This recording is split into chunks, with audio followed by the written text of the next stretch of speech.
Hello guys, welcome back to our channel village Vakeel Vasavi. మీరు కనుక మన ఛానల్ మొట్టమొదటిసారిగా విజిట్ చేసినట్లయితే ప్లీజ్ డూ సబ్స్క్రైబ్, అలాగే వీడియోకి కూడా లైక్ చేయండి. సో ఈరోజు వీడియోలో నేను మీకు ఫ్యామిలీ లా గురించి చెప్పబోతున్నాను.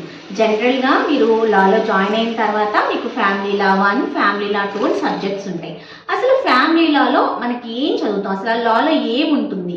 సో ఫ్యామిలీ లా 1లో ఏం చెప్తారు, 2లో ఏం చెప్తారు, ఏం యాక్ట్స్ ఉంటాయి దానిలో మనకి ఫ్యామిలీ లాకి సంబంధించి అనేది ఈరోజు వీడియోలో డిస్కస్ చేద్దాం. ఫస్ట్ మనం ఫ్యామిలీ లా చూద్దాము.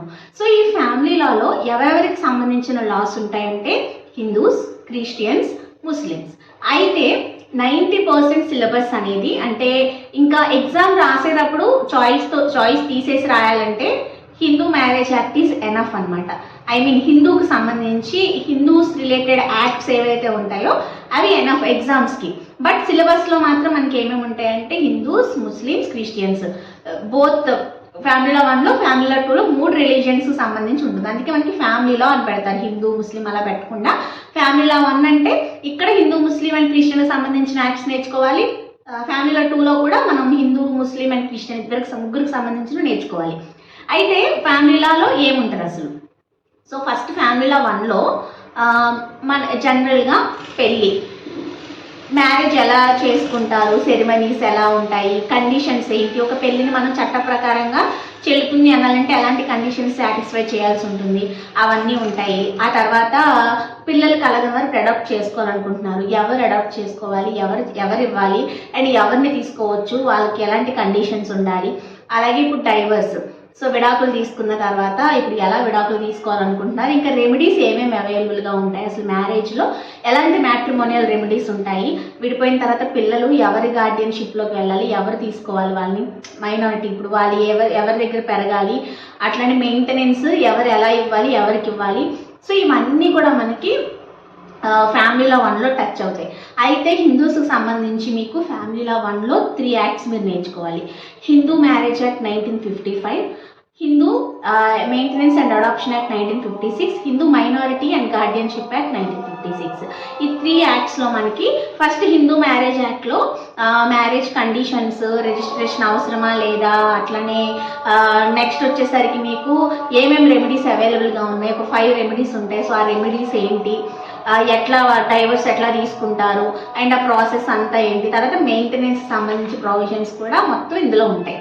ఆ తర్వాత మీకు హిందూ మెయింటెనెన్స్ అండ్ అడాప్షన్ యాక్ట్లో ఏ విధంగా మనకి మెయింటెనెన్స్ ఎలా క్లెయిమ్ చేసుకుంటారు, ఎలా ఇస్తారు, ఎవరు ఇవ్వాలి, అట్లనే అడాప్షన్ పిల్లలు ఎవరు ఎలా దత్తత తీసుకుంటారు, ఇదంతా ప్రాసెస్ అంతా వ్యాలిడ్ అడాప్షన్ అవ్వాలంటే ఏంటి, ఇదంతా ఉంటుంది.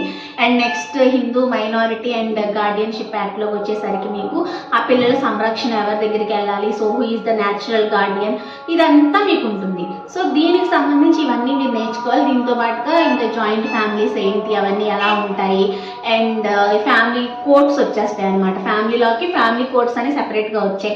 సో ఆ కోడ్స్ గురించి కానీ, యూనిఫామ్ సివిల్ కోడ్ గురించి కానీ, సో అవన్నీ కూడా మీకు ఫ్యామిలీలో 1లో హిందూకి సంబంధించి నేర్చుకుంటారు. తర్వాత ముస్లింకి సంబంధించి కూడా ముస్లిం మ్యారేజెస్ ఎలా జరుగుతాయి, టైప్స్ ఆఫ్ డోవర్ అని చెప్పేసి, తలాక్స్ కానివ్వండి, అలానే వాళ్ళ సెరిమనీస్ ఎట్లా జరుగుతాయి, దీనిలో మీకు dissolution of Muslim marriage act కానివ్వండి అండ్ ఈ తలాక్స్ గురించి కానివ్వండి. Next Christian marriage, formalities of Christian marriage act ఉంది మనకి. సో అట్లా సింపుల్గా ఈ ఫ్యామిలీ లా 1లో ఇవి ఉంటాయి అన్నమాట. నెక్స్ట్ ఫ్యామిలీ లా 2లో ఏముంటాయంటే, సో దీనిలో పెళ్ళిళ్ళు, పెటాకులు, పిల్లలు, అడాప్షన్స్ అండ్ మెయింటెనెన్స్ ఇవన్నీ ఉంటాయి కదా. సో ఇక్కడ వచ్చేసరికి ఒక హిందూ కానీ, ఒక క్రిస్టియన్ కానీ, ఒక ముస్లిం కానీ వాళ్ళు చనిపోయిన తర్వాత వీలునామా రాయకుండా, మళ్ళీ వీలునామా రాసి చనిపోతే గొడవ ఉండదు, వీలునామా రాయకుండా చనిపోతే మన వాళ్ళ ప్రాపర్టీ ఎలా పంచాలి, ఎవరికి ఇవ్వాలి, ఎంత వాటా ఇవ్వాలి. సో దానికి సంబంధించి మనకి హిందూస్కేమో హిందూ సక్సెషన్ యాక్ట్ 1956 అయితే ఉండింది. అండ్ ముస్లింకి సంబంధించి సున్నీస్కి, షియాస్కి అసలు వాళ్ళకైతే ఒక క్లాసిఫికేషన్ ఉంటుంది అనమాట, ఎట్లా పంచాలి ఏంటి అనేది అంతా ఉంటుంది.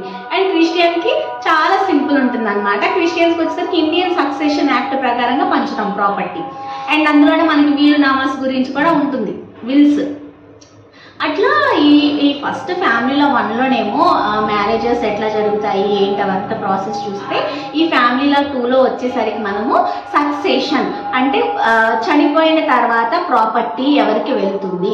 ఇప్పుడు వీలునామా రాసి చనిపోతే ఎవరికి వెళ్ళాలని రాస్తే, ఫ్యామిలీస్ కాకుండా బయట అనాథ శరణాలయానికి రాసినా వాళ్ళకి ఇచ్చేయాలి మనం, ప్రాపర్టీ పెట్టుకోకూడదు. అదే వాళ్ళు రాయకుండా చనిపోతే ఎవరైతే రిలేటివ్స్ ఉన్నారో వాళ్ళకి. దానిలో మళ్ళీ మనకి షేర్స్ ఉంటాయి. హిందూ మేల్ సక్సెషన్ వేరు, ఫిమేల్ సక్సెషన్ వేరు. హిందూ మేల్ చనిపోతే ఎలా పంచాలి అంటే మీకు అందులో క్లాస్ 1 హెయిర్స్, క్లాస్ 2 హెయిర్స్, యాగ్నేట్స్, కాగ్నేట్స్ అట్లా వస్తాయి. ఫిమేల్ చనిపోతే ఎలా అంటే ఫిమేల్ తర్వాత ఒక 6 దానిలో కూడా క్లాసిఫికేషన్ వేసి హస్బెండ్ అండ్ చిల్డ్రన్ ఆమె ఫ్యామిలీ, ఈయన ఫ్యామిలీ, సో అట్లా ఎలా ఆమె ప్రాపర్టీ ఎలా తెచ్చుకుంది అనే దాని ప్రకారంగా ప్రాపర్టీ ఇవ్వడము అట్లా చేస్తామన్నమాట. అండ్ ఎవ్వరు లేకపోతే ఎస్చీట్ అంటాము, గవర్నమెంట్కి వెళ్ళిపోతుంది ఆ ప్రాపర్టీ. అలాగా హిందూస్కి సంబంధించి నేర్చుకుంటాం. అలాగే హిందూ జాయింట్ ఫ్యామిలీకి సంబంధించి కూడా ఇక్కడ టచ్ వస్తుంది. అండ్ నెక్స్ట్ ఈ వీళ్ళకి సున్నీస్లో షియాస్లో ఎలా పంచుతారంటే క్లియర్గా టేబుల్స్ ఉంటాయి, అది నేర్చుకోవాలి. కాకపోతే ఏంటంటే ఈ సక్సెషన్ కానీ ఫ్యామిలీలో 1 కానీ 2 కానీ 90% పైన కాన్సన్ట్రేట్ చేసేదంతా కూడా హిందూస్ మీదే ఎక్కువ ఉంటాయి మనకి. అండ్ ముస్లిం అండ్ క్రిస్టియన్కి సంబంధించి ఏంటంటే వీ కెన్ టేక్ చాయిస్. యాక్చువల్గా మేము రాసినప్పుడు కూడా ఫ్యామిలీలో 1 we didn't take choice, but ఫ్యామిలీలో 2లో ఏంటంటే సున్నీస్కి షియాస్కి కొంచెం ఆ డిస్ట్రిబ్యూషన్ ఆఫ్ ప్రాపర్టీ అనేది ఖచ్చితంగా గుర్తుపెట్టుకోవాలన్నమాట. సో డిఫికల్ట్ అనిపించినప్పుడు మేము అది మాత్రం చాయిస్ తీసుకున్నాము.